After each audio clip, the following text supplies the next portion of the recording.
protest that happened last year. So one of the promises he made was to organize a youth confab.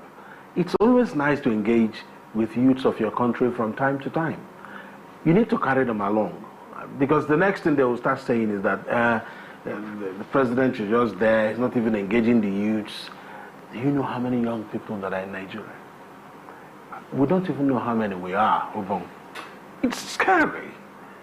Our population can be a very, very potent weapon for us to really launch ourselves into whatever we want. But then you have to actually harness the processes. How many of these youths are tech inclined? How many of these youths are into agriculture? How many of them are biologists? You need to just have the data. China, they were able to move 700 million people out of poverty in 30 years. So how did they do that? You think they did that by people who are not farmers? They'll be accessing loans for farmers. You won't try that in China. They will kill you immediately. If you steal money in China, you are dead. So they made sure they wanted something and they ruled it out. People will not try to disrupt the process by being corrupt or by accessing funds not made for them. 700 million people out of poverty, and we're about 250 million. And a lot of those people are poor. So what's the problem? First of all, what's happening with our education? You need to look at that, because you talked about youth engagement. Anything you are discussing about youth and education is not part of it. Skill acquisition.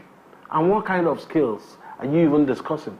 Because you must discuss skills that are competitive globally. Right. Tech, AI, machine learning, all those things are what's obtainable now.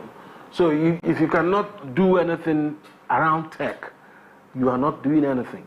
Because right now, China can match any country in the world, toe for toe, word for word. In fact, that's why America seems to be on their toes, because of China. China, they've optimized every aspect. If you need anything to be supplied, China can give it to you in the shortest possible time. I'm looking forward to a situation where not just gathering youths and addressing them and making speeches and giving them transport fare. We should move beyond that. In every state, we should have constant engagement, knowing who is qualified in this, have a database. It is possible through the various universities. The moment you're in the university, there has to be a database that tells the government how many people that are studying chemical engineering, how many people that are studying computer engineering and different things. Just by being a student in Nigeria, there should be a portal that has that. If you're an active student, we know. And there has to be a countdown clock telling us when you will graduate. So that plans for the person will be in place, not somebody graduates and starts carrying files around and starts abusing government on social media, because that's what's breeding that. You see some people, they have decided on their own to be abusing the government and those in government on social media because they just feel abandoned. But if they perceive that there's plan for them or there are plans for them, they will not take up a self-employment to just abuse people in government, because it's now become a trade for some people.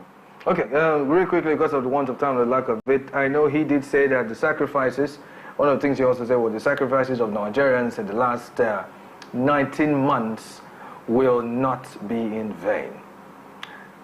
What are your thoughts? The question is, what are the sacrifices of those in government? Good question. Because if the president admits that Nigerians have made sacrifices, let's hear from him the sacrifices those in government have made, starting from himself. Yes, you cannot tell your children that you can't pay their fees because there isn't enough money, but you are still buying cars in your house. You can't pay their fees, but you went out and bought a new car. There are things you cannot tell your children about lack of resources.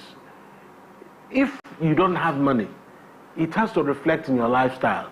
Not when you don't have money. You still go out to club at night. You still buy expensive wristwatches and you use expensive perfumes. You still buy expensive clothing, but you don't buy for your children. You don't pay their fees. So we just have to be realistic here. What are the sacrifices those in government have made? We need to know. How much of their salary have they shelved? Even those in National Assembly, there was a time they claimed that they are going to share a percentage of their salary. Yes. We don't know what has happened with that. That one has entered voicemail. So that's just what it is. Nigerians have made sacrifices. What were your sacrifices or sacrifices? It's a two-way game. I think that's a good place to leave this conversation. But then I still have one more. Hopefully we'll squeeze this in the last 1 minute that we have. Now, there is this reportage on the proposed allocations of monies to regional development commissions. That's right. In the country. And the question really that comes to mind is, do you think this is sufficient? Or do you think this is... I noticed that one particular belt is completely missing from this. Central. Nigeria Central. Look at it. It's all Central. I think it's...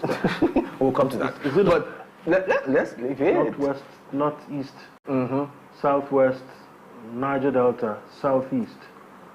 Okay. Okay. Yeah. I mean, you see that? You're absolutely correct. Exactly.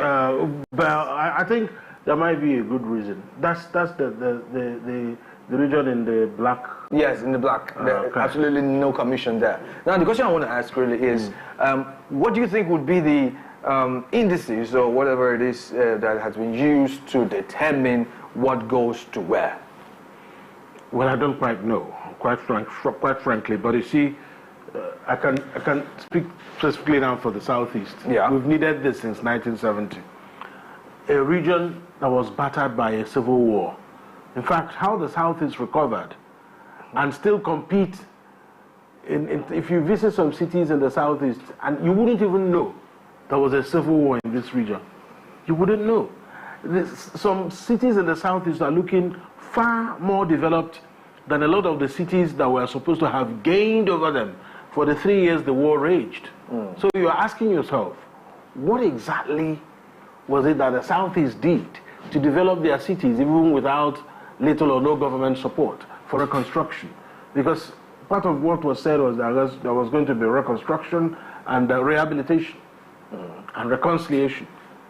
The first two has not happened, but then with the Southeast Development Commission, maybe a little over 300 billion wouldn't be a bad idea for a start. Okay, so we'll just keep fingers crossed and see how this pans out, because a lot of talks here and there, but then we don't have concrete just yet. But then I want to thank you so profusely. Thank you, Alex, for joining me this morning. Thank you. As always, Umar. And in case you was joining in, I've been playing host to Alex Obodo, who is the head, of course, of the news and current affairs department here at Afia TV and Afia Radio. And we took out the time to look at 2025 and, of course, Nigeria's economy. And, well, this will be the size of the package today on the Eastern Business Report. You are still watching Afia Business Morning live from Enugu State, Nigeria. Kindly join in on the conversation and our dedicated Afia Business YouTube channel. Go to www.youtube.com/Afia Business. And while you're there, don't want to hit the like button. Remember, you should subscribe so you get notifications on all business-related content coming